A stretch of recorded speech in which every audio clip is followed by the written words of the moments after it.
नमस्कार सगळ्यांना जय महाराष्ट्र। मी प्रशांत साखबेकर बातमीपत्राची सुरुवात करतो एका महत्त्वाच्या बातमीनं। हिम्मत असेल तर माझ्या कानाखाली मारून दाखवा असं भाजपा प्रवक्ता अवधूत वाघ यांनी राज ठाकरेंना म्हटलंय। राज ठाकरेंनी एक वक्तव्य केलं होतं की बॉसला मारा पण मोर्चामध्ये सहभागी व्हा। याच अनुषंगानं अवधूत वाघ यांनी हे स्टेटमेंट केलं।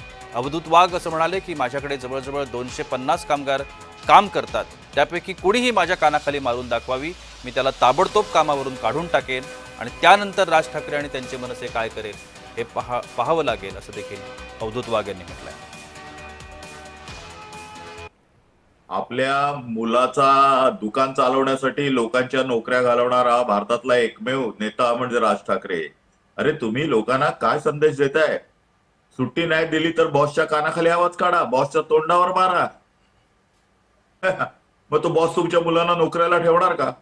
माझ्याकडे 225 लोक आहेत, एकाचीही जर हिंमत असेल तर माझ्या गालाला हात लावून दाखवावा, मी त्याला नोकरीवरनं काढीन आणि मग महाराष्ट्र नवनिर्माण सेनेने मला जे काय करून दाखवायचं ते करून दाखवा, असं माझं ओपन चॅलेंज आहे।